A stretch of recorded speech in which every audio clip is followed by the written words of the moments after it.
Soy Jacqueline Toledo, de la provincia del Chaco, República Argentina. Voy a exponer sobre los principios bíblicos y teológicos del Ministerio de Liberación, la unidad número 1, referente a la realidad del reino de las tinieblas. Para hablar del Ministerio de Liberación, tenemos que reconocer que el reino de las tinieblas es una realidad. De la palabra de Dios podemos obtener que este reino de las tinieblas es una realidad, es cierto, es veraz, existente.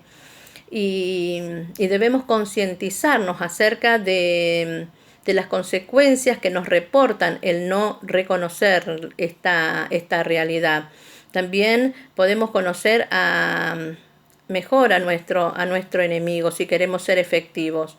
Y también otra cosa que se destaca es que nos permite deducir si es necesario o importante el ministerio de liberación o pasar por un oficio de una administración en liberación.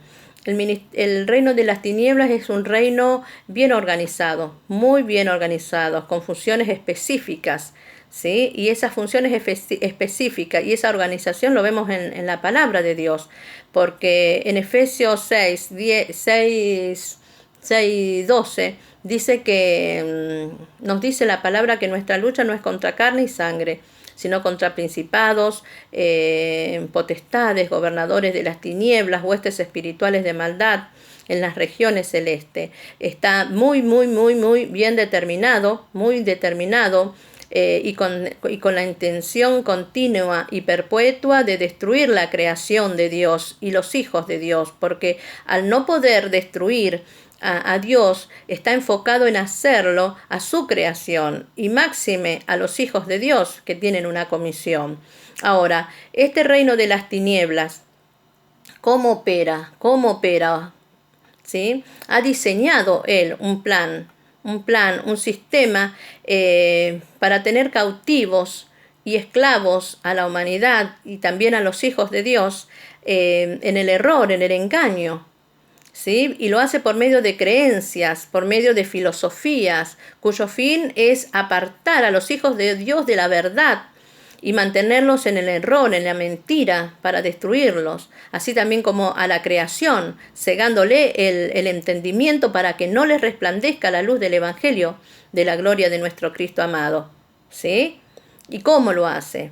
¿Cómo inserta estas creencias? ¿Cómo insertan esta filosofía por medio de ese sistema de maldad que él ha diseñado?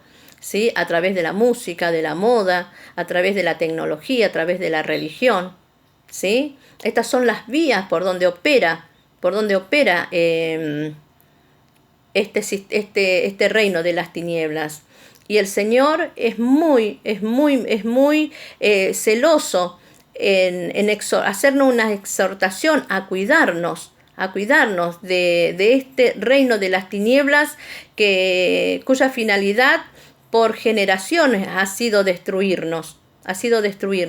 Y por sobre esa destrucción declararse dueño de la creación, dueño de la vida, ¿sí? de las personas.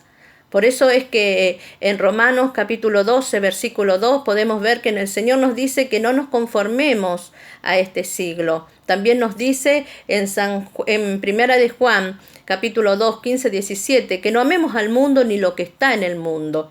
También a que la amistad con el mundo es enemistad con el Señor. Eso nos dice en Santiago, capítulo 4, versículos 4 y 5.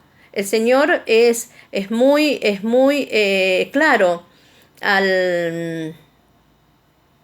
en sus consejos. Es claro, muy claro, ¿sí? Porque es un reino destructor, ¿sí? Que por sobre esa esclavitud, que sobre esa destrucción, proclama ser propietario de la creación de Dios. Y esto no solo de palabras, no solo de palabras nosotros podemos deducir esto, sino que nosotros en este ministerio en Cristo Libera, podemos ver que en los actos de liberación, en muchas ocasiones, los demonios dicen que la persona ministrada le corresponde, ¿sí? Y esto es una gran mentira, porque desde el momento en que uno se arrepiente y pide perdón, pasa a la potestad, ¿sí? Al reino de Dios, perdón. Al reino de Dios. Es trasladado de la potestad de las tinieblas al reino de nuestro Señor Jesucristo, y somos redimidos por su sangre, ¿sí? Pero nosotros tenemos que ver en el mundo, tenemos que echar un vistazo y ver cómo está el mundo sumido en el pecado por causa de las distintas, ¿cómo les puedo decir? Por causa del pecado, por causa de las adicciones, por causa de la guerra, por causa de la rebelión, de la rebeldía, ¿sí? Todo esto son ejemplos que para que nosotros como iglesia podamos ver cuán peligroso es este reino de las tinieblas. Y cómo Dios es celoso y taxativo en el momento de recomendarnos y aconsejarnos que no nos conformemos a este siglo, porque la música, porque la moda, porque la religión, porque la tecnología nos puede conformar a este siglo, tienen la propiedad de conformarnos a este siglo. Ahora, la iglesia ha cometido un gran error por ignorancia, al desconocer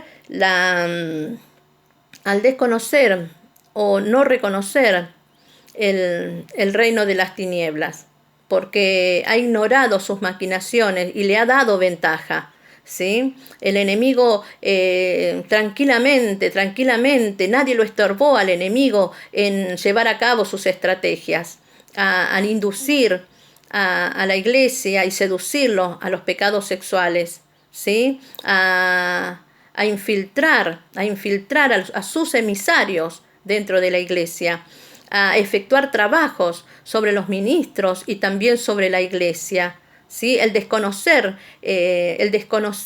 esta realidad del reino de las tinieblas hizo que el enemigo lleve a cabo sus estrategias muy tranquilamente,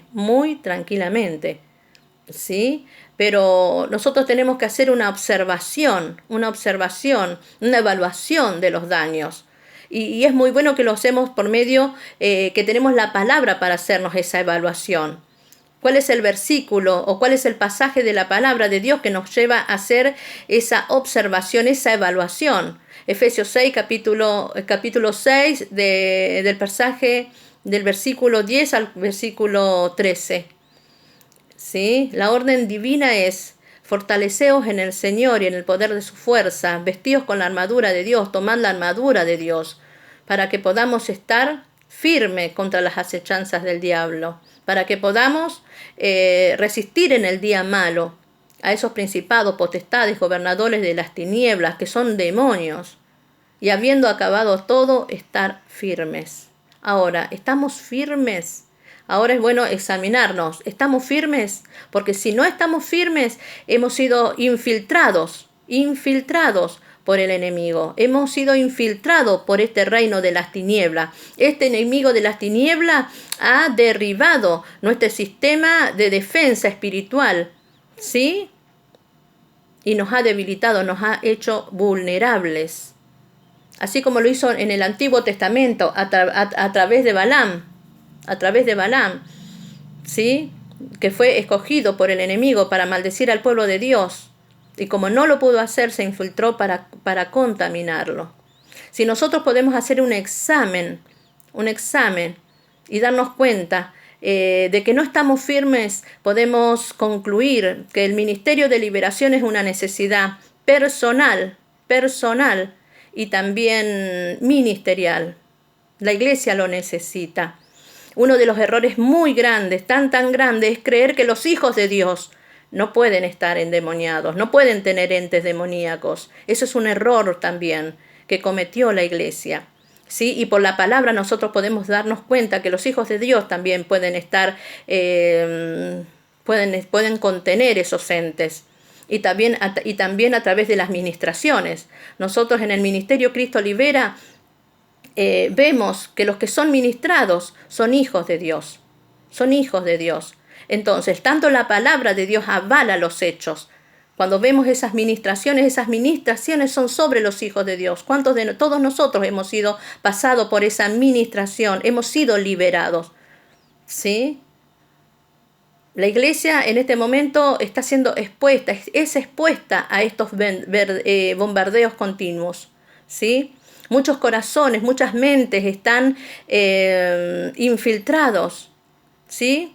Con consumos y vicios, pornografía, codicia sexual, fornicaciones, adulterio, mentira, fraude, chisme, murmuración, críticas, divisiones. ¿Sí? Pero, hermanos, si queremos liberar, primero tenemos que ser libres nosotros. Si queremos sanar, primero tenemos que ser sanos nosotros. ¿Sí? Y si queremos ayudar a las personas a estar limpios, primero tenemos que limpiarnos nosotros para llevar a cabo esa obra. Yo creo que todo este entrenamiento, esta capacitación que estamos tomando en el Ministerio Cristo Libera es una gran bendición que el Señor nos da. Le damos gracias a Dios, gracias al pastor Roger Muñoz por poner a nuestro servicio esta capacitación en el nombre de Jesús. Hasta acá mi examen.